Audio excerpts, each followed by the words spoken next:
El billete de lotería de 50 millones de dólares descansaba en el bolsillo de mi abrigo, pesado con la esperanza de un futuro brillante para toda mi familia.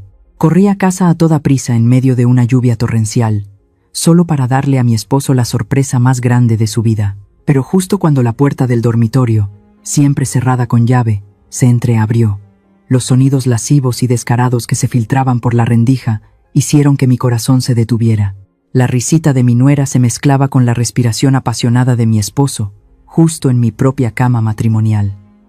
Antes de que pudiera asimilar la traición, una bofetada ardiente me golpeó la mejilla y me hizo caer.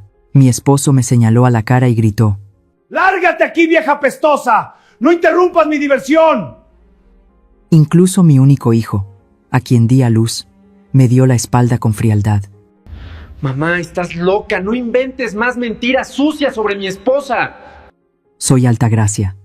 Tengo 68 años, y la historia que estoy a punto de contarte te hará darte cuenta de que el ganador final no es el que tiene más dinero, sino el que sabe cómo convertir la humillación en el arma más afilada para reclamarlo todo. Todavía recuerdo ese momento fatídico. La lluvia de la tarde caía a cántaros sobre el antiguo barrio de Coyoacán, pero el frío penetrante de la lluvia no podía apagar el fuego que danzaba en mi pecho. Apreté el borde de mi viejo abrigo de lana, sintiendo el papel delgado pero tan pesado como 1000 kilos que yacía tranquilamente en el bolsillo interior. El billete de lotería. 50 millones de dólares. Casi grité de alegría en medio de la calle. Dios mío, estoy salvada. La enorme deuda que pesaba sobre los hombros de mi hijo Emiliano, la irritabilidad constante de mi esposo Evaristo, todo desaparecería como la espuma. Entraría triunfalmente a la casa, arrojaría el billete sobre la mesa y declararía que a partir de ahora, la vida de esta familia cambiaría. Vería la sonrisa que se había apagado hacía mucho tiempo en los labios de mi esposo. La casa silenciosa me recibió con su quietud familiar. Me quité los zapatos sigilosamente y caminé descalza sobre el piso de madera para no hacer ruido. Quería darles la sorpresa más grande de sus vidas. Mis pasos eran ligeros como si caminara sobre las nubes, dirigiéndome directamente al dormitorio principal al final del pasillo. Últimamente, Evaristo solía cerrar la puerta del cuarto con llave, con la excusa de que necesitaba su propio espacio para trabajar.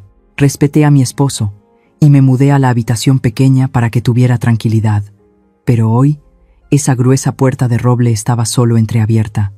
Estaba a punto de tocar la puerta cuando me detuve. Sonidos extraños se filtraban por la rendija, colándose en mis oídos, más agudos y fríos que la lluvia de afuera. No era el sonido de papeles volteándose, ni el tecleo de un teclado. Era una risa. Una risita lasciva de una mujer joven, mezclada con la respiración jadeante y pesada de un hombre. Mi corazón dio un vuelco. Mi mano envejecida y temblorosa se aferró al marco de la puerta. Pegué mi oído más cerca, tratando de engañarme a mí misma de que había oído mal, que solo era el sonido del televisor. Pero esa voz resonó, tan familiar, que un escalofrío me recorrió la espalda. Era Marisela, mi nuera. Dad prisa, mi amor. Mi estúpido esposo está a punto de volver. Mis oídos zumbaban. El suelo bajo mis pies pareció hundirse. Llamó a su esposo, mi hijo, estúpido, y llamó a su suegro, mi amor. Inmediatamente la voz grave y ronca de Evaristo respondió. No era el tono brusco que me lanzaba todos los días, sino un tono apasionado, enfermizamente deseoso. Al diablo con él, solo te necesito a ti. Tú eres la que merece ser la dueña de esta casa. Las palabras de mi esposo fueron como un cuchillo atravesando mi pecho, drenando todo el aire de mis pulmones. Solo te necesito a ti. Mi visión del mundo, la moral, los lazos familiares, todo se hizo añicos en un instante. La ira y el asco estallaron, impulsándome a empujar la puerta con fuerza. Las bisagras suaves abrieron de par en par la verdad más cruda y cruel. En la gran cama matrimonial que había cuidado durante más de 30 años, 2 cuerpos estaban entrelazados. Mi esposo y mi nuera estaban desnudos, salvajes, sin ninguna pizca de decencia humana. Marisela estaba encima. Su largo cabello negro caía sobre la espalda desnuda de su suegro. Fue la primera en verme parada, paralizada, en la puerta. Esperaba pánico. Esperaba que gritara, que se cubriera con la sábana o que bajara la cabeza avergonzada. Pero no. Me miró, sus ojos húmedos brillando con una frialdad aguda. Marisela no solo no se detuvo, sino que lentamente esbozó una sonrisa desafiante. Entrecerró los ojos ante mi apariencia empapada y patética, y luego deslizó deliberadamente sus largos y delgados dedos sobre el pecho desnudo de Evaristo, como para afirmar su posesión. Esa desvergüenza hizo que mi estómago se retorciera, con náuseas extremas. El paraguas en mi mano se deslizó y golpeó el piso de madera con un sonido seco. Evaristo se sobresaltó y se dio la vuelta. Cuando me vio, su rostro, rojo de excitación, se tornó inmediatamente furioso. Ni una pizca de remordimiento, ni una pizca de vergüenza. En sus ojos solo había furia por haber sido molestado. Empujó a Marisela a un lado. Saltó de la cama desnudo y se abalanzó sobre mí. Me quedé petrificada, completamente paralizada por el shock tan grande. Una sombra oscura se acercó, seguida de un dolor punzante en mi mejilla izquierda. Evaristo me abofeteó. La bofetada fue tan fuerte que mi cabeza dio vueltas y perdí el equilibrio, cayendo de bruces contra el armario. El olor a madera vieja mezclado con el hedor acre del deseo me golpeó la nariz. Mi mejilla ardía como si la hubieran marcado con un hierro candente, pero ese dolor físico no era nada comparado con mi corazón sangrante. Levanté mis ojos llorosos hacia el hombre con el que había compartido mi vida durante décadas. Se paró imponente frente a la puerta, me señaló a la cara y gritó: «¡Lárgate, vieja maldita! ¿Quién te dio permiso para interrumpir mi diversión?». Luego, sin darme tiempo a decir una palabra, agarró el pomo de la puerta y la cerró de un portazo justo en mi nariz. La puerta de madera se cerró de golpe. El sonido metálico del cerrojo resonó fríamente. Me senté en el frío suelo de baldosas del pasillo. El frío penetrante se filtró a través de mi vestido húmedo, calando cada fibra de mi ser, pero no pudo aliviar el ardor que quemaba una de mis mejillas. La bofetada de Evaristo no solo me causó dolor físico, sino que también derrumbó toda la confianza y la última pizca de dignidad que me quedaba. La puerta de roble frente a mí permanecía cerrada. Adentro, esos sonidos repugnantes habían cesado, pero este silencio era 1000 veces más aterrador. Era el silencio de la complicidad, de la desvergüenza que había alcanzado su punto máximo. Me apoyé contra la pared, con la respiración entrecortada y pesada. En medio del pánico y el dolor, los recuerdos inundaron mi mente como una película en cámara lenta, vívida y cruel. Levanté mis ojos nublados hacia el techo, mirando las vigas de madera oscura que yo misma había barnizado 30 años atrás. Esta casa de ladrillo rojo en el corazón de Coyoacán, cada ladrillo, cada bombilla, estaba impregnada de mi sudor y mis lágrimas. Recordé los días de mi juventud, cuando estas manos no estaban cubiertas de manchas de la edad y callos. En aquel entonces tenía que levantarme a las 3 de la mañana, cuando el rocío nocturno aún cubría los callejones, para amasar la masa de maíz para las tortillas. El calor del horno se impregnó en mi piel, en mi cabello, en mi ropa durante décadas. Ahorré cada peso de los lotes de tortillas que vendía en el mercado. Me privé de comer y de vestir para que Evaristo tuviera capital para sus negocios, para construir este patrimonio. Había confiado plenamente en él. Pensé que Evaristo era un pilar sólido, el hombre que tomaría mi mano hasta el final del camino, sin importar las tormentas. Pero amargamente, ese hombre ahora yacía en la cama que yo había comprado, en la habitación que yo había limpiado, teniendo relaciones con la esposa de su propio hijo. Mis lágrimas brotaron, calientes. Recordé el día en que Marisela entró en esta casa. Provenía de una familia pobre de los suburbios, sin padre ni madre. El día de la boda, lloró desconsoladamente, me abrazó fuerte y dijo: «Gracias, mamá, por darme un hogar. Seré una buena hija para ti toda la vida». Yo le creí. Santo cielo. Le creí estúpidamente. La quise como a mi propia hija. Le enseñé a cocinar pozole. Le compré la ropa más bonita que en mi juventud nunca me atreví a soñar. Pensé que tenía otra hija con quien compartir confidencias. Resulta que todo fue una farsa. Ahora, con el velo del secreto rasgado, comencé a conectar los puntos. Las piezas sueltas del pasado de repente encajaron, formando una imagen aterradora de la verdad. Recordé las cenas recientes. La mirada coqueta y húmeda que Marisela le dirigía a su suegro cuando le servía comida. la forma en que se inclinaba deliberadamente para revelar su busto lleno cada vez que le servía vino a Evaristo, y los camisones de seda transparentes y cortos que usaba con naturalidad por la casa cada vez que Emiliano estaba de viaje de negocios. En ese momento, solo pensé que la niña era despreocupada, moderna, sin formalidades. Recordé la actitud de Evaristo. Siempre defendía a su nuera a capa y espada en cada discusión. Cada vez que le recordaba a Marisela sus gastos extravagantes o su pereza en las tareas del hogar, Evaristo lo descartaba de plano. Me regañaba llamándome vieja senil y anticuada, una criticona. Incluso una vez arrugó la nariz cuando me acerqué, diciendo que olía a grasa mientras inhalaba el perfume fuerte de su nuera. Así que era eso. No es que necesitara un espacio de trabajo privado, no es que estuviera ocupado con los libros de contabilidad, sino que a mis espaldas, a espaldas de mi pobre hijo Emiliano, esos dos depravados habían construido una relación incestuosa y repugnante desde quién sabe cuándo. ¿Qué pensaban que éramos mi hijo y yo? ¿Marionetas? ¿Pantallas para ocultar sus deseos enfermizos? Emiliano se partía la espalda trabajando día y noche para pagar las deudas de la empresa de su padre, mientras su esposa se revolcaba en casa con su suegro. Y yo agotaba mis últimas fuerzas sirviéndoles comida a quienes me estaban poniendo los cuernos. Una sensación de asco me subió por la garganta, haciéndome querer vomitar. Mi sacrificio, mi amor, todo había sido arrojado a la basura, pisoteado sin piedad. Pasé mi mano temblorosa por el forro interior de mi viejo abrigo de lana. El billete de lotería todavía estaba allí, seco y nítido. 50 millones de dólares. En el momento en que mis dedos tocaron ese papel, una corriente eléctrica recorrió mi espalda. El dolor, la humillación, de repente dieron paso a otra emoción, más fuerte e intensa. Era indignación. Evaristo una vez dijo que yo era inútil. Marisela una vez se burló a mis espaldas llamándome vieja de pueblo. Pensaban que no sabía nada, que siempre sería la oveja sumisa que ellos guiaban. Estaban planeando apoderarse de esta casa, echarnos a mi hijo y a mí a la calle para vivir una vida de reyes sobre nuestro dolor. Pero se equivocaron. Apreté el billete de lotería en mi mano, tan fuerte que mis uñas se clavaron en mi piel hasta doler. Levanté la vista hacia la pequeña estatua de la Virgen de Guadalupe que colgaba en el pasillo y juré en silencio un juramento venenoso.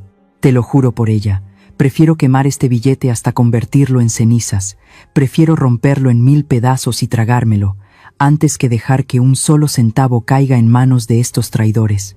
Mi dinero, la bendición que Dios me ha dado, será la espada que los castigue, no un regalo para que lo disfruten. La puerta de roble se abrió de nuevo. Esta vez no había risas lascivas. Evaristo y Marisela salieron al pasillo.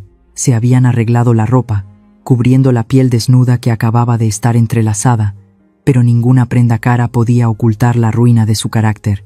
Evaristo me miró desde arriba, con una mirada tan fría como si estuviera viendo una cucaracha sucia que acababa de salir de la alcantarilla. No quedaba ni rastro de afecto marital en esos ojos nublados. Metió las manos en los bolsillos del pantalón y dijo con ligereza: «Es bueno que ya lo sepas. Así no tenemos que escondernos». Se me hizo un nudo en la garganta. El pecho me dolía tanto que parecía que iba a explotar. Traté de apoyarme en la pared para levantarme, gritando con indignación. Exigí justicia. Le pregunté dónde estaba su conciencia. Le pregunté a Marisela cómo podía tratar así a su suegra. Pero mi furia solo fue recibida con la sonrisa despectiva de Evaristo. Se acercó. El fuerte perfume de mujer en su cuerpo me golpeó la nariz, ahogando el olor a humedad del día lluvioso. Me miró directamente a la cara, cada palabra saliendo lentamente, afilada como un cuchillo. «Mírate. Estás vieja, fea e inútil. No eres más que un cadáver andante en esta casa. En cambio, Marisela me da vida. Ella es la que merece ser la dueña de este lugar». Quedé paralizada. 30 años de sacrificio, 30 años de arduo trabajo. Ahora se reducían a 3 palabras: vieja, fea, inútil. Sin darme tiempo a reaccionar, hizo un gesto con la mano, con el tono de un dictador que acababa de establecer un nuevo orden. «A partir de ahora, te mudas al cuarto de servicio en el sótano. Este dormitorio principal es nuestro, y no te atrevas a poner un pie en el segundo piso sin permiso». No era una sugerencia, era una orden. La ley de la selva se había establecido oficialmente en mi propia casa. Tan pronto como su suegro terminó de hablar, Marisela actuó como un depredador que había estado esperando esta oportunidad durante mucho tiempo. Pasó a mi lado, sin dignarse a mirarme, y fue directamente al dormitorio de invitados donde me alojaba temporalmente. Comenzaron a sonar estruendos y golpes. Corrí tambaleándome y vi una escena horrible. Marisela estaba recogiendo toda mi ropa, mi rosario, mis viejas fotos, y arrojándolo todo al pasillo. Lo hacía con una cruel fascinación. Amontonó mis pertenencias y las arrojó sin piedad por las escaleras. Mis vestidos favoritos volaron por el aire como pájaros con las alas rotas. Mi joyero de recuerdo cayó al suelo de baldosas del vestíbulo y se hizo añicos. El sonido de la madera rota, de los objetos chocando entre sí, creó una música caótica que me desgarró el alma. Corrí para detenerla, pero Evaristo me bloqueó con su brazo musculoso. Me arrebató el teléfono que sostenía con fuerza en la mano. «Dámelo», gruñó. «A partir de ahora, no más teléfono. Cortaré el internet, cortaré toda comunicación. No te atrevas a llamar a nadie». El aislamiento comenzó. Querían convertirme en una prisionera sorda y muda en mi propio hogar. Luché. Grité que le contaría todo a Emiliano, que mi hijo nunca los perdonaría. Creía en el amor de madre, creía en el hijo que había dado a luz. Evaristo se echó a reír, una risa gutural que sonaba aterradora. Se inclinó cerca de mi oído y susurró las palabras del diablo. «Inténtalo. Si le dices media palabra a Emiliano, te encerraré en un manicomio para siempre. Ya lo he arreglado todo. Tengo suficientes papeles del médico que certifican que tienes demencia senil, que sufres de delirios y eres un peligro para ti misma. ¿Quién le va a creer a una vieja loca?» Me estremecí, helada de pies a cabeza. Lo habían calculado todo. No fue un impulso, sino un plan meticuloso para deshacerse de mí. ¿Papeles de certificación mental? ¿Desde cuándo los había preparado? Resulta que, en las veces que me llevó a mis chequeos de salud regulares, me había estado tendiendo una trampa en silencio. Mis fuerzas se agotaron. La débil resistencia de una mujer de 68 años no podía competir con la fuerza de dos seres viles en la cima de su fama y deseo. Me arrastraron escaleras abajo y me empujaron a la pequeña bodega escondida detrás de la cocina. Era un lugar para guardar herramientas de limpieza, húmedo y estrecho, sin luz solar durante todo el año. El olor a moho era abrumador. La puerta de la bodega se cerró de golpe. El sonido del cerrojo desde fuera resonó, encerrándome en la oscuridad. Me senté acurrucada en un rincón, sobre el montón de ropa desordenada que Marisela había tirado antes. La única luz que entraba era por la rendija debajo de la puerta. Oí sus pasos subiendo las escaleras. Las risas y las conversaciones alegres volvieron a sonar. El tintineo de las copas de vino brindando por la victoria del mal. Allá arriba, en el dormitorio impregnado del sudor de mi trabajo, mi esposo y mi nuera disfrutaban de una vida de reyes. Aquí abajo, me acurrucaba como un animal abandonado, todavía agarrando el billete de lotería en mi ropa, con el corazón latiendo débilmente de miedo y resentimiento. Toda mi vida me sacrifiqué por mi esposo y mi hijo. Me privé de todo para construir esta casa ladrillo a ladrillo, solo para ser tratada peor que una extraña al final de mi vida. Me arrebataron mi casa, mi honor y ahora mi libertad. Sinceramente, ¿alguno de ustedes que está escuchando esta historia se ha sentido alguna vez como un extraño, despojado de todo en la misma casa que construyó con su sudor y sus lágrimas? Si entienden este dolor de la traición, el dolor de ser considerado inútil y desechado como un objeto viejo, por favor, compartan unas líneas conmigo en los comentarios, para que sepa que en esta fría oscuridad no estoy sola. En medio del goteo de la lluvia afuera, otro sonido resonó, haciendo que mi corazón latiera con fuerza. El sonido de un motor de coche deteniéndose frente a la puerta. El chirrido de la pesada puerta de hierro al abrirse. Emiliano. Mi hijo había vuelto. La esperanza surgió con fuerza, como una vela en el viento. Era el hijo que había llevado en mi vientre, mi único hijo al que había dedicado toda mi vida a proteger. Él nunca permitiría que su madre sufriera tal humillación. Él me creería, él me protegería de esos dos demonios. Corrí hacia la puerta, mi mano temblorosa giró el pomo. Gracias a Dios, gracias a la Virgen misericordiosa, la puerta no estaba cerrada con llave. Quizás en su euforia por limpiar la escena y deshacerse de mí, Evaristo se había olvidado de este detalle, o quizás, arrogantemente pensó que esta vieja estaba demasiado asustada para salir. Empujé la puerta con fuerza y corrí a la sala de estar como una loca buscando una salida. Emiliano estaba allí, en medio de la sala de estar bien iluminada. Acababa de volver del trabajo, con el traje de oficina desaliñado y el rostro demacrado que mostraba claramente el cansancio de un largo día, cargando con las deudas. Se estaba aflojando la corbata, con la mirada perdida por la casa. «Emiliano, hijo», grité, corriendo y cayendo de rodillas a los pies de mi hijo. Me abracé a sus piernas, como un náufrago que se aferra a un trozo de madera. Mis lágrimas brotaron como un torrente, empapando los pantalones de mi hijo. Emiliano retrocedió sobresaltado, mirándome con alarma. «Mamá, ¿qué te pasa? ¿Por qué estás toda mojada ahí?». No le dejé terminar la frase. Tenía que hablar. Tenía que exponer esta verdad cruda y repugnante antes de que me silenciaran. «Emiliano, sálvame. Tienes que creerme. Tu padre y tu esposa, Marisela». Mi voz se quebró, ahogada por los sollozos. Esta tarde volví a casa temprano. Los vi. En la cama, en mi dormitorio. Estaban durmiendo juntos. Están cometiendo incesto en esta misma casa. Levanté la vista hacia mi hijo, esperando un estallido de ira. Esperaba que su rostro se enrojeciera de furia, que sus manos se cerraran en puños y que subiera corriendo las escaleras para arrastrar a esos dos depravados abajo. Pero no. Emiliano se quedó quieto como una estatua de piedra. Su rostro no mostraba ira, solo conmoción mezclada con vergüenza. Justo en ese momento, se oyeron pasos tranquilos desde la escalera. Me di la vuelta, todo mi cuerpo temblando. Evaristo y Marisela bajaban. En contraste con mi apariencia patética, con el pelo revuelto como una loca, ellos se veían pulcros y serenos. Marisela llevaba un discreto camisón de seda, secándose con un pañuelo las esquinas de sus ojos secos. Bajó rápidamente, con una voz llena de falsa preocupación, dulce como la miel envenenada.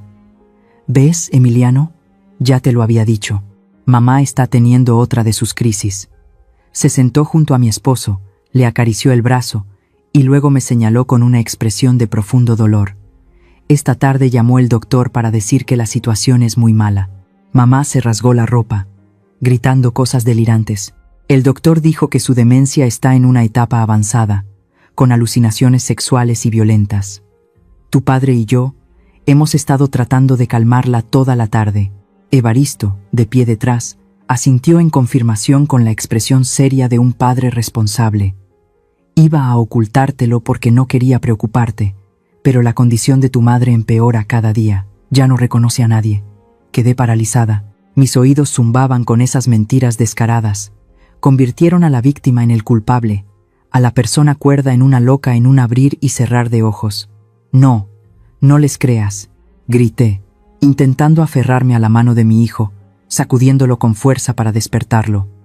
«Mírame, Emiliano. Estoy completamente cuerda. Gané la lotería. Tengo el dinero para salvarte. Pero ellos me han robado todo mi honor. Son demonios». Miré profundamente a los ojos de mi hijo, esperando encontrar un destello de fe. Era el hijo al que le había dado de comer cada cucharada de papilla, por el que había pasado noches en vela cuando tenía fiebre alta. Él debía conocer a su madre mejor que nadie en este mundo. Emiliano me miró. En sus ojos contradictorios vi mi propio reflejo. Una anciana empapada, con el pelo revuelto, gritando locuras sobre dinero e incesto. El cansancio por la carga de las deudas, la manipulación prolongada de su padre y su esposa habían convertido a mi hijo en un ciego. Cerró los ojos y suspiró con resignación. Luego hizo algo que rompió mi corazón en 1000 pedazos. Emiliano apartó mis dedos que se aferraban a su pierna, dedo por dedo, con decisión y frialdad. Retrocedió, poniéndose del lado de su esposa y su padre. Me miró con una mezcla de lástima y reproche doloroso. «Mamá, ¿te has vuelto loca?». Su pregunta fue como un martillazo en mi cabeza. Marisela y papá son las personas que más te quieren. ¿No ves cuánto han trabajado por esta casa? ¿Cómo puedes inventar una historia tan enfermiza para destruir a esta familia? Me quedé boquiabierta, sin palabras. Las lágrimas brotaron, pero esta vez no por miedo, sino por desesperación. Mi hijo, Creía más a los traidores que a su propia madre. Pensaba que yo era la que estaba destruyendo la felicidad de la familia. Emiliano, no estoy inventando. Lo juro por Dios. Susurré, con la voz quebrada por el dolor. Evaristo no me dejó decir más. Le hizo una seña a Emiliano. Sube a tu habitación y descansa. Yo me encargo de tu madre. Ya preparé el sedante que recetó el doctor. Emiliano asintió. Se dio la vuelta y subió las escaleras, dejándome sola con los lobos. La espalda de mi hijo se alejaba, volviéndose borrosa a través de mis lágrimas. Esa fue la última imagen del amor maternal que me quedaba antes de que se extinguiera por completo. Evaristo se acercó a mí. En su mano había una jeringa que había preparado en algún momento. No dijo nada, solo sus ojos fríos brillaban con crueldad. Marisela estaba a su lado, con los brazos cruzados, mirándome con una sonrisa burlona, la sonrisa de quien ha ganado la partida decisiva. Quise levantarme y huir, pero mis extremidades estaban débiles. El dolor emocional había paralizado por completo mi voluntad de resistir. Evaristo se inclinó y agarró bruscamente mi brazo delgado. «Duérmete, vieja loca», siseó entre dientes. La aguja fría atravesó mi piel. Un líquido helado recorrió mis venas. Una sensación de entumecimiento se extendió rápidamente desde mi brazo hasta mi cerebro. La imagen del techo comenzó a tambalearse, a girar. La risa de Marisela resonaba a lo lejos, como un eco del infierno. Caí al frío suelo de baldosas. La oscuridad me engulló lentamente. En mi último momento de lucidez, no pensé en los $50 millones, ni en la traición de mi esposo. Solo pensé en la espalda de Emiliano al alejarse. El hijo que amaba más que a mi propia vida, ahora se había convertido en un cómplice invisible, empujando a su madre al abismo más oscuro de la vida. Y entonces, todo se apagó. Los días siguientes pasaron como una pesadilla pegajosa e interminable. El sedante que Evaristo me inyectó, junto con las extrañas pastillas que me obligaba a tomar en cada comida, convirtieron mi mente en una bola de algodón húmedo. Estaba aturdida, confundida, con las extremidades flojas y sin fuerzas. Yacía postrada en la húmeda bodega. El tiempo se mezclaba sin poder distinguir el día de la noche, pero aunque mi cuerpo estaba paralizado, una parte de mi cerebro permanecía dolorosamente despierta, registrando cada uno de sus viles actos. Evaristo y Marisela ya no tenían ninguna consideración. Me trataban como un objeto viviente y sobrante, esperando el día de ser desechado. Una tarde, justo después de que la lluvia cesara, la puerta de la bodega se abrió. Evaristo entró con un hombre desconocido, vestido con un traje gris brillante y un maletín de cuero. Era Benigno, el abogado que se encargaba de los asuntos turbios y con quien había visto a Evaristo tratar un par de veces. Marisela lo siguió, con una almohadilla de tinta roja en la mano.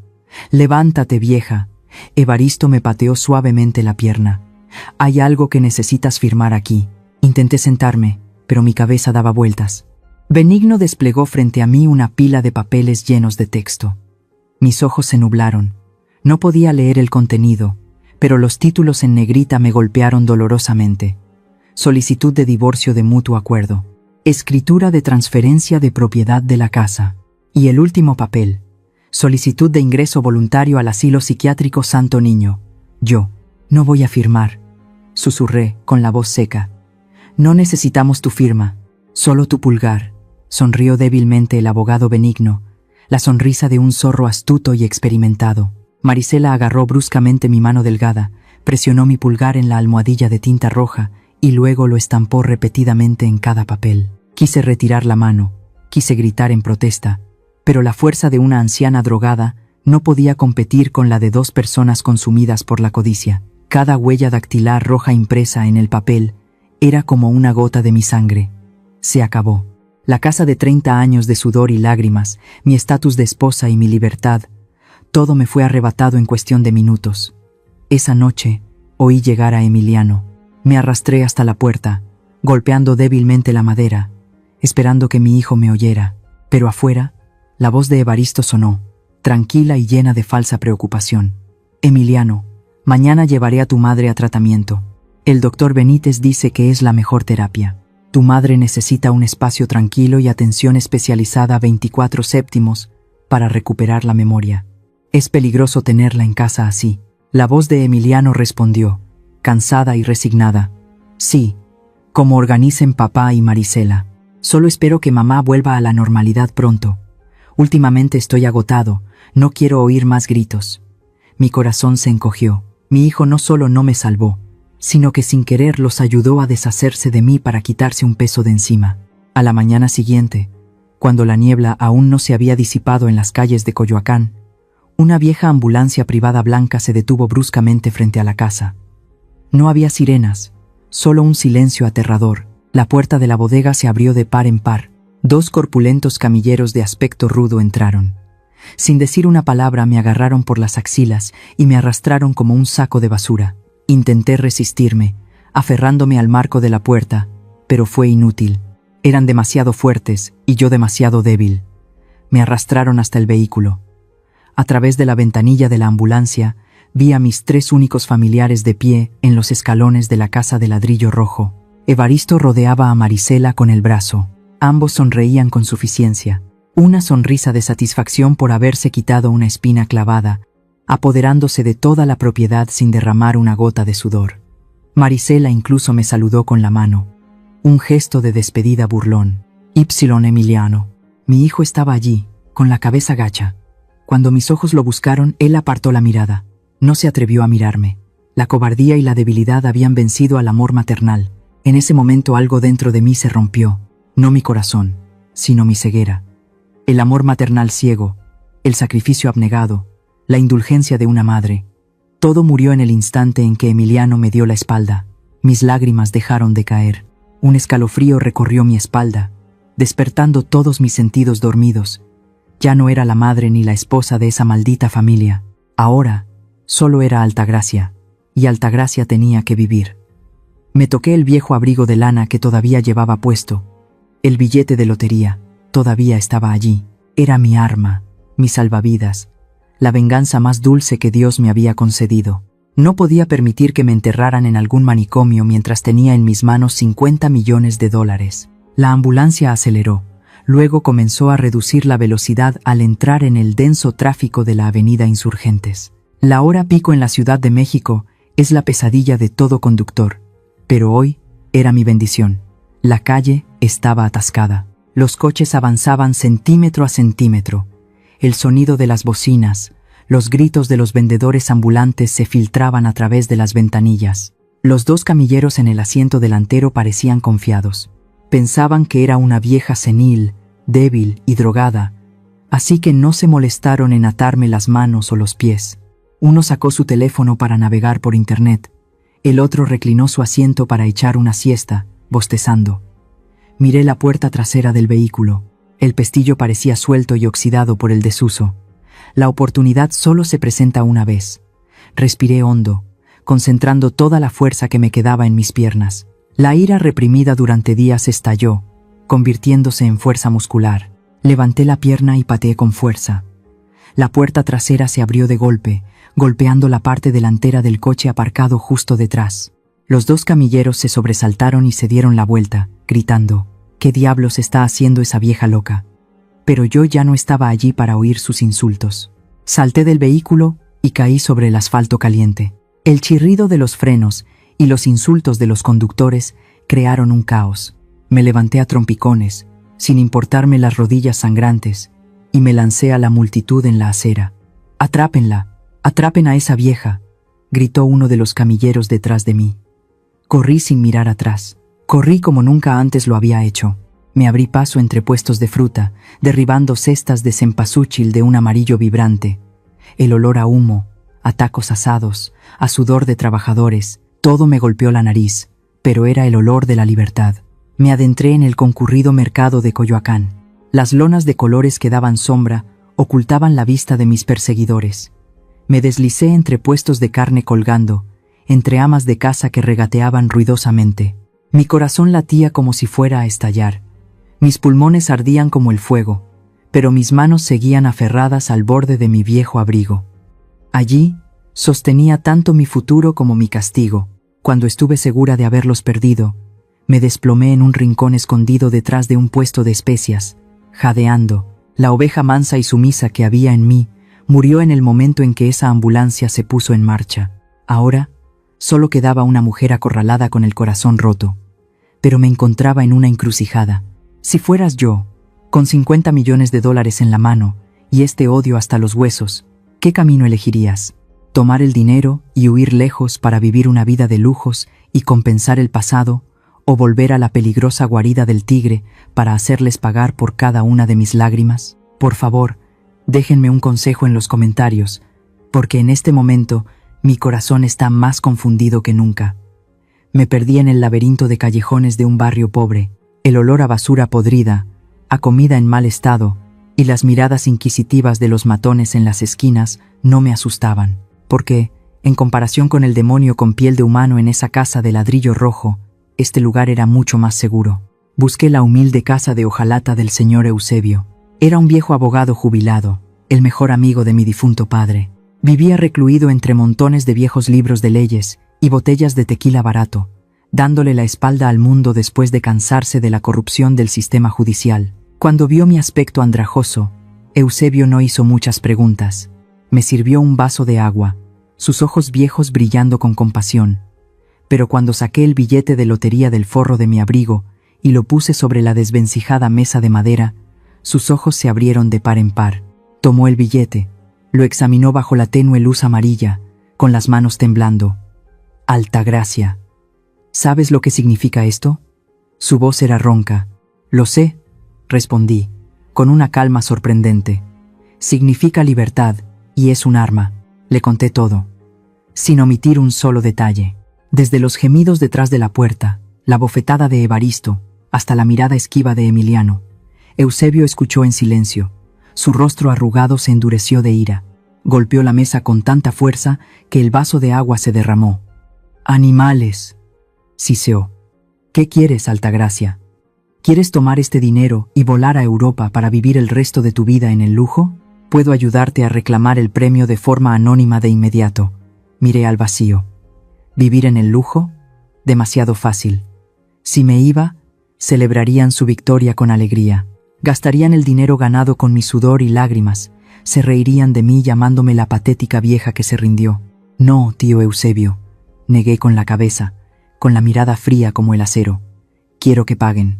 Quiero ver cómo su castillo de naipes se derrumba ante sus ojos. Quiero recuperar todo lo que me pertenece». Eusebio me miró durante un largo rato, y luego asintió. Sacó una pila de papeles viejos y empezó a garabatear. «De acuerdo, si quieres luchar, lucharemos. Primero, este dinero se transferirá a un fideicomiso anónimo del que yo seré el representante. Nadie, ni siquiera Dios, sabrá que tú eres la propietaria. Evaristo no podrá reclamar ni un centavo, se divorcien o no». Se detuvo, se ajustó las gafas en la nariz y me miró con seriedad. «Pero para vengarte, tienes que volver allí, tienes que volver a la guarida del tigre. Y para sobrevivir en la guarida del tigre sin que sospechen, necesitas una tapadera perfecta». «¿Qué tapadera?», pregunté. «Una loca», susurró Eusebio. «Una loca no tiene capacidad de raciocinio, no tiene capacidad de resistencia, y lo más importante, nadie se cuida de una loca».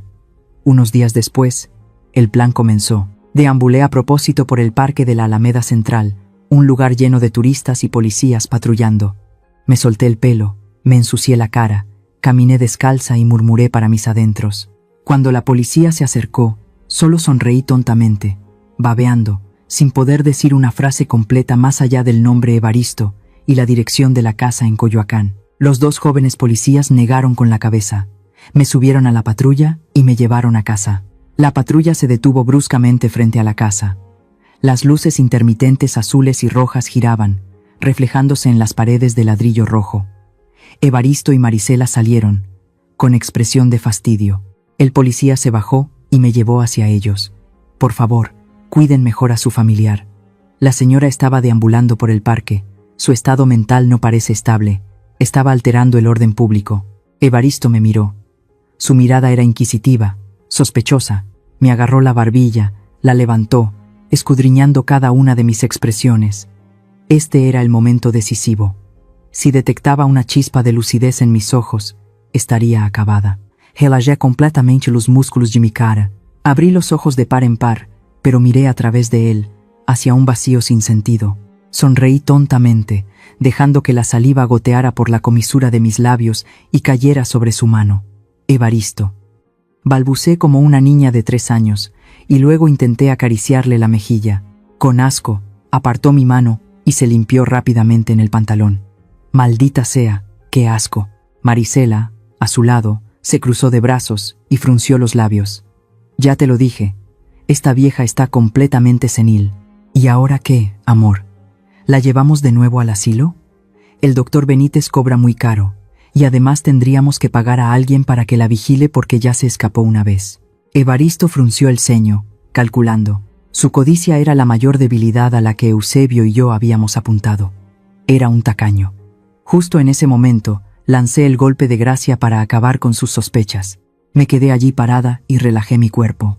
Un chorro de líquido caliente corrió por mis piernas, formando un charco en el suelo de baldosas frente a la puerta. Me había orinado en los pantalones, justo delante de ellos y de los 2 policías. Uy, agüita, calentita. Aplaudí con alegría, pisoteando el charco de mi propia orina. Los 2 policías hicieron una mueca y retrocedieron. Marisela se tapó la nariz y soltó un chillido, y Evaristo me miró con el máximo desprecio. En sus ojos, en ese momento, ya no era un ser humano, solo era un montón de carne sucia e inofensiva. Está bien, ya pueden irse, dijo Evaristo, despidiendo a los policías con la mano. Se volvió hacia Marisela y sonrió con desdén. Nos ahorramos el dinero del asilo. Esta vieja está realmente loca. Dejémosla en casa, encerrada en la bodega. Así ahorramos dinero, y será más fácil obligar a ese idiota de Emiliano a firmar los papeles de la herencia con la excusa de que su madre ha perdido la capacidad mental. La puerta de la casa se cerró detrás de mí. Me volvieron a encerrar en esa oscura y húmeda bodega, pero esta vez no lloré. Me senté sobre el montón de ropa vieja, secándome las lágrimas y la suciedad. En la oscuridad, los ojos ingenuos de la vieja loca Altagracia desaparecieron. En su lugar, apareció la mirada fría de una cazadora, esperando pacientemente a su presa. Los días siguientes, seguí sentada en el frío suelo de baldosas de la sala, abrazando un oso de peluche roto que había encontrado en el montón de cosas viejas que Marisela iba a tirar. Murmuraba frases sin sentido. A veces reía tontamente, con la saliva goteando por la comisura de mis labios. Osito bueno, come pastel. No llores. Esa era mi tapadera perfecta. A los ojos de Evaristo y Marisela, ahora era solo una anciana senil, un montón de basura que respiraba, inofensiva. Su vigilancia hacia mí se había reducido a 0. Fue esa arrogancia la que me abrió de par en par la puerta a su mundo secreto.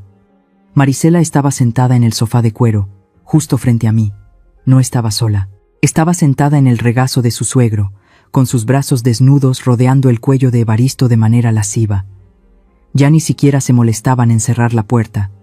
Ya no se escondían. Se acariciaban y besaban abiertamente frente a esta vieja loca, tratando mi presencia como si fuera aire. Entrecerré los ojos, fingiendo buscar piojos en el oso de peluche, pero mis viejos oídos estaban alerta, captando cada palabra que decían. Mi amor. La voz de Marisela era melosa y dulce. ¿Cómo va el plan de desviar fondos de la constructora de Emiliano? Me parece que está empezando a sospechar de los costes de materiales que han subido de forma extraña. Evaristo se rió con desdén, acariciando el muslo de su nuera. Tranquila, ese mocoso no sabe nada. Ya le dije al contador jefe que falsificara las cifras. La semana que viene, transferiremos limpiamente $300,000 a la cuenta secreta a tu nombre en Panamá. Para cuando se dé cuenta, esa empresa vacía se habrá derrumbado y él tendrá que asumir la deuda por nosotros. Genial, exclamó Marisela, dándole un beso en la mejilla a su suegro. Entonces, lo echaremos a la calle junto con esta vieja loca y nos iremos a disfrutar a Europa. La sangre me hervía, pero me contuve. Bajé la cabeza, apretando con fuerza el oso de peluche, y de repente me reí a carcajadas. Vuela, vuela, el pájaro vuela. Ja. Evaristo me miró con desprecio. Cállate, loca.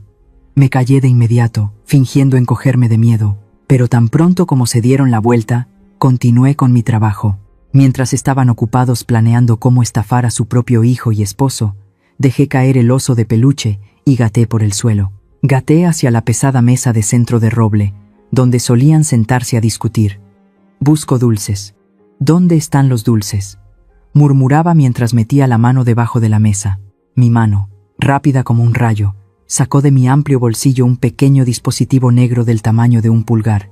Era una grabadora de voz en miniatura que el señor Eusebio me había dado.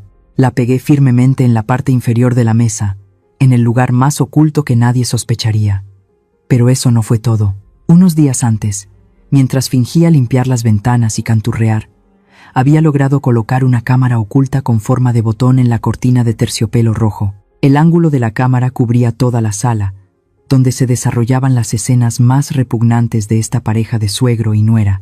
Toda la evidencia de su incesto, de su plan de malversación y lavado de dinero, se estaba grabando con total nitidez, milímetro a milímetro. Estaba tejiendo una red invisible, apretando el nudo alrededor de sus cuellos día a día sin que ellos lo supieran.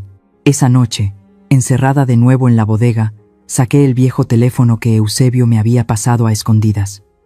Me cubrí completamente con una manta y envié un mensaje informando de la situación. Un mensaje de respuesta llegó de inmediato, haciéndome sonreír. Una sonrisa lúcida y fría. Fuera de estas paredes, el señor Eusebio también estaba llevando a cabo un audaz movimiento económico con mis 50 millones de dólares. Había contactado en secreto con los bancos y los prestamistas a los que la empresa de Evaristo debía dinero. Con el poder del efectivo, compró todas las deudas incobrables, los préstamos vencidos y, lo más importante, la hipoteca de esta casa. El proceso se llevó a cabo en secreto a través de un fondo de inversión fantasma. Evaristo no tenía ni idea de quién era el verdadero dueño de esas deudas. A la mañana siguiente, vi a Evaristo caminando por la casa, silbando alegremente. Acababa de hablar por teléfono, con una voz jactanciosa. «Hola, Benigno. Qué extraño, mi viejo amigo». De repente, todos los acreedores se han quedado callados. El banco tampoco ha llamado para presionar. Seguramente Dios se ha apiadado de mí y me ha dado tiempo para arreglar las cosas. O quizás le tienen miedo al prestigio de este Evaristo. Ja, ja, ja. Me senté en un rincón del comedor, comiendo puñados de arroz frío, mirándolo fijamente. Estaba eufórico porque pensaba que sus antiguos acreedores lo habían dejado en paz. Pensaba que la suerte le sonreía, pobre infeliz. No tenía ni idea de que su nuevo acreedor, la persona que tenía en sus manos el destino financiero de toda su familia, era la vieja loca que estaba comiendo arroz frente a él. Yo era la dueña de esta casa. Yo era la dueña de su empresa. Yo era la dueña de cada una de sus deudas. Cada vez que veía a Marisela contonearse o a Evaristo dar órdenes con arrogancia, ya no sentía la misma humillación de antes. En su lugar, sentía la emoción de un gato jugando con un ratón. Los dejaba comer hasta hartarse, los dejaba engordar, los dejaba llegar a la cima de su ilusión. Porque cuando se cae desde muy alto, es cuando los huesos se rompen de la forma más dolorosa. Tragué el arroz seco, pero por dentro sentía una extraña dulzura. Acaricié el oso de peluche en mis brazos, susurrándole a él, pero en realidad hablándome a mí misma. Sigue riendo, Evaristo. Sigue disfrutando, Marisela. Su tiempo se está acabando, segundo a segundo. Sin embargo, había noches en las que, escuchando el goteo de la lluvia fuera de la ventana de la bodega, viendo la tenue luz de la farola, mi corazón se encogía. Muchas noches me preguntaba si me estaba volviendo cruel al tender en secreto una trampa tan grande para mi propia familia. Pero al recordar cómo me encerraron en la bodega, cómo mi hijo me dio la espalda, mi conciencia se endurecía como el acero frío. Según ustedes, con personas tan desalmadas como Evaristo y Marisela, ¿debería terminar esta partida de ajedrez de inmediato para evitar más dolor? ¿O debería esperar pacientemente hasta el momento de su mayor euforia, de su mayor gloria, para dar el golpe de gracia y que abran los ojos de una vez por todas? Realmente me gustaría saber qué piensan sobre mi próximo movimiento en los comentarios. Esta noche, la antigua casa de ladrillo rojo en el corazón de Coyoacán brilla con luces como un castillo de cuento de hadas. Pero para mí, es la luz del infierno. Evaristo y Marisela han organizado una fiesta de inauguración tan lujosa que resulta ridícula. En realidad, es la celebración de su victoria, una declaración arrogante de su nuevo poder. El delicioso aroma de la carne asada Se mezcla con el perfume caro de los elegantes invitados, impregnando todo el patio. La alegre música de mariachi resuena. Las trompetas suenan tan fuerte como si quisieran ahogar todas las verdades feas que se esconden bajo las baldosas brillantes. Estoy sentada acurrucada en un rincón oscuro cerca de las escaleras. Sigo abrazando mi oso de peluche roto, moviendo la cabeza y murmurando frases sin sentido para mantener mi papel de loca. Nadie me presta atención. Los invitados bien vestidos pasan a mi lado, me lanzan una mirada de lástima o asco y luego se giran para brindar con el anfitrión. No saben que la vieja loca desaliñada tiene en sus manos el botón que activará la bomba que los hará volar a todos por los aires. Evaristo está de pie en medio de la sala, con una copa de vino tinto en la mano. Hoy lleva un smoking negro brillante, el pelo peinado hacia atrás con gel, el rostro sonrosado y satisfecho. A su lado está Marisela. Mi nuera lleva un vestido de noche rojo brillante, con una abertura alta que muestra sus largas piernas y su piel blanca. En su cuello luce un collar de diamantes deslumbrante, que sé con certeza fue comprado con el dinero malversado de la empresa. Se ven como una pareja perfecta, la belleza del diablo bañada en oro. En la esquina opuesta de la habitación, completamente aislado del ruido y el bullicio, está Emiliano. Mi hijo está visiblemente más delgado, con profundas ojeras. Sostiene una copa de vino pero no bebe. Simplemente está allí como una sombra desvaída. Hoy, Evaristo lo obligó a estar presente para presenciar un momento histórico.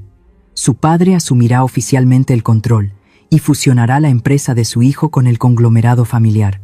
Suena elegante decir fusión, pero en realidad es un despojo total de todo su poder de gestión. La música se desvanece y se detiene. Evaristo sube a un pequeño escenario improvisado. Golpea ligeramente el micrófono un par de veces para llamar la atención. Toda la sala se queda en silencio. Todas las miradas se centran en el hombre más poderoso de la noche. Damas y caballeros, la voz de Evaristo resuena, fuerte y segura. Gracias a todos por acompañarnos en esta celebración.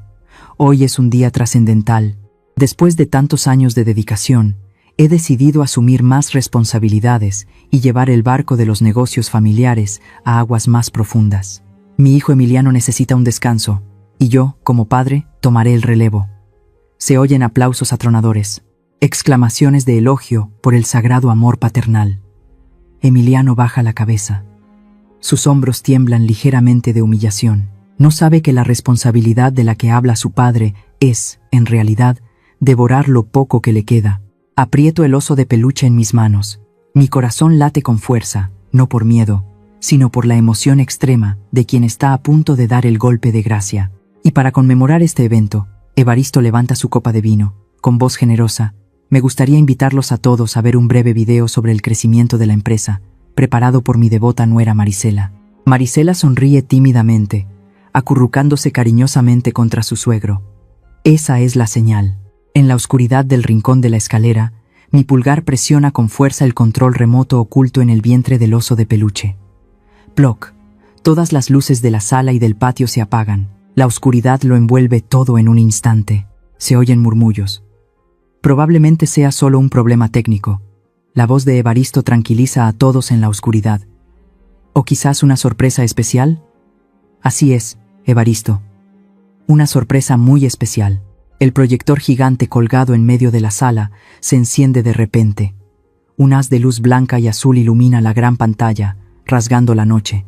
Pero no son gráficos de crecimiento ni imágenes de la empresa. En la pantalla aparece un video nítido, vívido hasta el más mínimo detalle. Es esta sala, justo donde todos están de pie, en el familiar sofá de cuero color crema. Toda la sala contiene la respiración. En el video, Evaristo y Marisela están entrelazados como dos serpientes venenosas. La escena cruda, salvaje y enfermiza golpea los ojos de cientos de invitados. No hay nada oculto. Cada caricia, cada acto de incesto lujurioso entre suegro y nuera, se amplía 100 veces en la gran pantalla. Se oyen gritos ahogados, manos cubriendo bocas. Dios mío, llenos de horror. Pero lo más terrible no es la imagen, es el sonido. Hice que el sistema de sonido funcionara a máxima potencia. La voz de Marisela en el video resuena, clara, aguda y estridente, por toda la casa, llegando incluso a la calle de Coyoacán. Date prisa, mi amor. Estoy harta de mi estúpido esposo. Evaristo en el video se ríe con desdén. Mientras actúa responde: aguanta, cariño. Espera a que engañe a ese idiota para que firme los papeles de la transferencia. Y luego lo echaré a la calle junto con esa loca de Altagracia. Entonces toda esta fortuna será solo nuestra. Ese Emiliano es un verdadero idiota, gime Marisela en el video, cada palabra como un clavo en el espacio. Se creyó completamente que su madre estaba loca. Es un verdadero burro. Ese sonido estridente se repite una y otra vez. Ese Emiliano es un idiota. Echarlo a la calle. Junto con esa vieja loca de Altagracia, el silencio en la sala es ahora más pesado y aterrador que cualquier explosión. Nadie se atreve a respirar hondo. Ojos desorbitados miran la pantalla y luego fijamente a los dos protagonistas que están paralizados en el escenario. A Evaristo se le cae el micrófono. El sonido del metal golpeando el suelo es agudo y espeluznante. Su rostro pasa de sonrosado a gris ceniza. Boquiabierto, intenta decir algo, pero su garganta parece estar siendo estrangulada. Marisela se encoge, se cubre la cara con las manos, pero la luz del proyector que se refleja en su vestido rojo brillante la hace parecer como si estuviera bañada en la sangre de su propia humillación. Y en la esquina de la habitación, Emiliano está de pie. Todo su cuerpo está rígido como si lo hubiera alcanzado un rayo. Sus ojos están abiertos de par en par, fijos en la pantalla, en la esposa y el padre a los que idolatraba. Las palabras del video: esposo estúpido, burro, engañarlo para que firme los papeles. Cada palabra como un cuchillo apuñalando su corazón y su orgullo. La mano de Emiliano que sostiene la copa de vino tiembla incontrolablemente.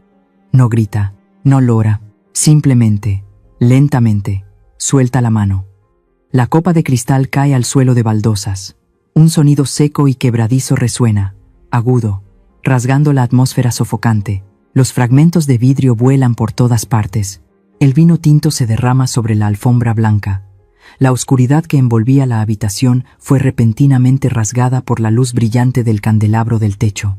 La gente entrecerró los ojos, recuperándose del terrible shock que acababa de provocar el video. En medio de ese espacio espeso de humillación y horror, me levanté del rincón oscuro de la escalera de madera. Me había quitado el abrigo de lana raído y el oso de peluche sucio. La tapadera de la vieja loca había cumplido su misión. En su lugar, me erguí con un elegante vestido de terciopelo negro, mi cabello plateado recogido en un moño sofisticado, con el porte majestuoso de una jueza que emerge de las sombras para impartir justicia. Mis ojos ya no eran apagados ni ingenuos, sino afilados y penetrantes. Bajé lentamente cada escalón. El sonido rítmico de mis tacones de cuero sobre la madera resonó con autoridad en el silencio sepulcral de la multitud. Evaristo me miró, con los ojos desorbitados, balbuceando incoherentemente. No podía creer que la mujer poderosa que se acercaba fuera la misma esposa a la que había abofeteado, encerrado en la bodega y humillado durante todo este tiempo. Me acerqué a la mesa del banquete y recogí el micrófono que Evaristo acababa de dejar caer. Mi voz resonó, sin temblar, sino firme y clara por toda la sala. Se acabó la función, Evaristo, Marisela. Justo en ese momento, la puerta principal de la casa se abrió de par en par. Los pasos apresurados de hombres uniformados resonaron en el suelo de baldosas. No eran policías locales. Liderando al grupo estaba el abogado Eusebio, acompañado por investigadores de la Policía Económica Federal. El caos estalló. Los invitados retrocedieron apresuradamente, dejando paso a las autoridades. El capitán de la policía se acercó a Evaristo, quien ahora temblaba como una hoja seca al viento. Una orden de arresto oficial fue presentada ante él. Se le acusaba de delitos graves: fraude financiero sistemático, evasión de impuestos a gran escala y lavado de dinero a través de cuentas fantasma en el extranjero. Marisela, a su lado, estaba pálida como un fantasma. Intentó escabullirse entre la multitud para huir por la puerta trasera, pero yo lo había previsto. Me moví rápidamente y le bloqueé el paso. Cuando Marisela intentó abrir la boca para insultarme, actué. El sonido de mi mano golpeando con fuerza su mejilla resonó con un chasquido en la sala. Esta bofetada llevaba toda la amargura de las noches que pasé en la fría bodega, el dolor de una madre pisoteada y la humillación de una mujer traicionada. Era la bofetada que le devolvía, devolviéndole la humillación que había traído a esta familia. Marisela cayó al suelo, cubriéndose la cara hinchada, con los ojos llenos de miedo y repugnancia. Los oficiales de policía la inmovilizaron inmediatamente por complicidad y encubrimiento de delitos económicos.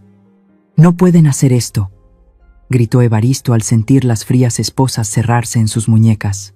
«Esta es mi casa. ¿Con qué derecho irrumpen aquí?». Lo miré directamente a los ojos, con una leve sonrisa en los labios. Saqué de mi bolso un fajo de documentos legales sellados por el tribunal y el Banco Central. «Te equivocas, Evaristo», declaré con voz firme. «Esta casa dejó de ser tuya hace 2 días. La empresa de la que te jactabas de tomar el control tampoco tiene un centavo tuyo. Yo soy la dueña de todas las deudas que has estado evadiendo. Yo soy quien compró esta casa al banco después de que la hipotecaras para financiar tus sucios negocios». Mis palabras fueron como martillazos en la cabeza de los culpables. Un murmullo de asombro recorrió la sala. Resulta que la vieja loca que se escondía en un rincón era la misteriosa jefa que había adquirido todo el imperio en ruinas de Evaristo. Hice una seña al equipo de seguridad profesional que esperaba afuera. «Saquen todas las pertenencias de estos dos». El sonido de maletas cerrándose, de ropa siendo recogida apresuradamente, vino del piso de arriba. Unos minutos después, las lujosas maletas, los vestidos de seda y los zapatos caros de Marisela, junto con las pertenencias de Evaristo, fueron arrojados directamente a la acera de la calle de Coyoacán. En ese momento, seguía lloviznando. Las maletas cayeron en un charco de agua sucia y barro. Todas sus posesiones ostentosas se mancharon de lodo, exactamente de la misma manera en que habían arrojado mis cosas por las escaleras aquella tarde lluviosa. La justicia se había impartido de la manera más equitativa. Evaristo y Marisela fueron escoltados a la patrulla entre los murmullos despectivos de los invitados. Los flashes de los fotógrafos de prensa, convocados por Eusebio, no dejaban de disparar. Sus carreras y su honor se habían convertido en cenizas en el mismo lugar donde planeaban celebrar su victoria. Los gritos e insultos de Evaristo fueron silenciados por el portazo del coche de policía. Cuando la multitud se dispersó, en la sala vacía y desolada, Emiliano seguía de rodillas. Mi hijo, un hombre alto pero de alma débil, ahora se derrumbaba a los pies de su madre. Lloraba desconsoladamente, sollozos de dolor y profundo arrepentimiento. Con mano temblorosa, intentó tocar el borde de mi vestido, balbuceando tardías súplicas de perdón. Se odiaba por haber sido ciego, por haber dejado que su padre y su esposa lo manipularan y causaran tanto sufrimiento a su propia madre. Lo miré. Mi corazón se encogió de dolor, pero mi razón estaba más firme que nunca. No me apresuré a levantarlo. Sabía que si volvía a ser indulgente con demasiada facilidad, Emiliano nunca maduraría de verdad. Di un paso atrás, creando una barrera invisible entre madre e hijo. Mi mirada, fija en él, contenía tanto el amor de una madre como la severidad de alguien que acababa de regresar de la muerte. «Te quiero, Emiliano. Esa es una verdad que nunca cambiará». Mi voz se suavizó, pero fue increíblemente firme. «Pero el amor no puede borrar el hecho de que tu debilidad te convirtió en cómplice del mal. Viste cómo me arrastraban y apartaste la mirada. Esa herida no puede sanar solo con unas pocas disculpas». Emiliano levantó la cabeza, su rostro cubierto de lágrimas. Me miró como si, por primera vez en su vida, viera realmente a su madre. «Si quieres recuperar mi confianza, si quieres demostrar que eres digno de ser el hijo de Altagracia, levántate por tus propios medios. Corrige los errores que cometiste en la empresa y en tu vida. Cuando lo hayas hecho, entonces tú y yo tendremos algo de qué hablar». Me di la vuelta y subí las escaleras, dejando a mi hijo arrodillado entre los escombros. Afuera, la lluvia seguía cayendo, pero el sonido de las maletas golpeando el charco de barro aún resonaba en mi cabeza como una afirmación. La justicia puede tardar, pero siempre es fría y justa con los traidores. Ha pasado 1 año desde aquella noche de tormenta. El sol brillante de la Ciudad de México danza sobre las jacarandas, calentando el patio interior de la vieja casa de Coyoacán. La casa de ladrillo rojo, antes sombría, ahora la he mandado pintar de un cálido color miel y naranja tierra, fiel al estilo vibrante de los artistas de esta región. Las bugambillas que cuelgan de los balcones ya no parecen secas, sino que compiten en mostrar sus vivos colores, como una bienvenida al renacimiento de una familia que estuvo al borde del abismo. Estoy sentada en mi mecedora de siempre, con una taza de café con canela en la mano. todo ha vuelto a su cauce. Evaristo y Marisela cumplen largas condenas de prisión por los delitos de fraude y malversación que cometieron. Sus ruidos, insultos y codicia despreciable son ahora solo recuerdos borrosos tras las rejas de la cárcel. Este mundo es muy justo. Quienes siembran vientos finalmente cosechan tempestades en medio del desprecio de la sociedad. $50 millones es una suma enorme, suficiente para vivir la vida más lujosa hasta el día de mi muerte. Sin embargo, entiendo que ese dinero me fue otorgado por Dios no para mi disfrute personal. Es una misión. He destinado la mayor parte de ese dinero a fundar la Fundación Fénix. Aquí mismo, en esta mansión, cada día acuden mujeres mayores. Son como yo antes, maltratadas, estafadas y abandonadas por sus propios familiares. La Fundación Fénix no solo las apoya económicamente, sino que también les proporciona la ayuda legal más sólida del tío Eusebio para que recuperen su honor y sus vidas. Mamá, la lista de solicitudes de ayuda de esta semana ya está lista. Una voz me saca de mis pensamientos. Levanto la vista y veo a Emiliano. Mi hijo es ahora completamente diferente. Después del severo trauma psicológico y un amargo divorcio, pasó por un largo período de terapia para superar su complejo de culpa. Ya no es el niño mimado y débil que siempre evadía la realidad bajo la sombra de su padre y su esposa. Emiliano es ahora mi ayudante más valioso en la Fundación Fénix. Trabaja diligentemente, aprende a vivir de forma independiente, con humildad y siempre sabe escuchar. Al ver a mi hijo organizar meticulosamente los expedientes, comprendiendo el dolor de los demás, sé que el hijo que una vez creí haber perdido en alma, ha regresado de verdad. La relación entre nosotros dos se está reconstruyendo gradualmente con sinceridad. Ningún perdón es fácil, pero estamos aprendiendo a seguir adelante juntos. Sentada bajo este cálido sol, siento mi alma extrañamente ligera. Ya no soy la Altagracia sumisa, ni la mujer con un corazón lleno de odio. Simplemente soy una mujer que ha encontrado la luz en su propia vida. A través de los terribles acontecimientos que he vivido, quiero dejar algunas palabras sinceras a quienes escuchan mi historia. Primero, quiero hablarles a las madres que se sacrifican de todo corazón por sus familias. El amor no tiene precio, pero el sacrificio ciego es un veneno. Solemos olvidarnos de nosotras mismas para cuidar de nuestros maridos e hijos, y cuando somos traicionadas, no nos queda nada más que las manos vacías. Recuerden, necesitan tener límites personales claros y deben saber siempre cómo protegerse primero. Una madre fuerte e independiente es un pilar sólido para sus hijos, no una madre sumisa que se deja pisotear. Para los hijos que se encuentran en la encrucijada familiar, deben aprender a equilibrar la piedad filial hacia sus padres y el amor por su propia pequeña familia. La debilidad y la ceguera no son piedad filial, son cobardía. Mantengan siempre los ojos abiertos para ver la verdad, por muy dolorosa que sea. No esperen a que todo se desmorone para empezar a arrepentirse, porque a veces, el precio de la ceguera es la felicidad de toda la vida de la persona que los trajo al mundo. En cuanto a la codicia y la naturaleza humana, he visto con mis propios ojos cómo la avaricia puede convertir a los seres queridos en demonios. Evaristo y Marisela dejaron que el egoísmo y el deseo quemaran toda su conciencia, haciéndolos capaces de pisotear a su cónyuge y a quien los crió. La codicia es un pozo sin fondo. Nunca trae la verdadera felicidad. Solo nos lleva a un final oscuro y solitario en la cárcel o al desprecio de la sociedad.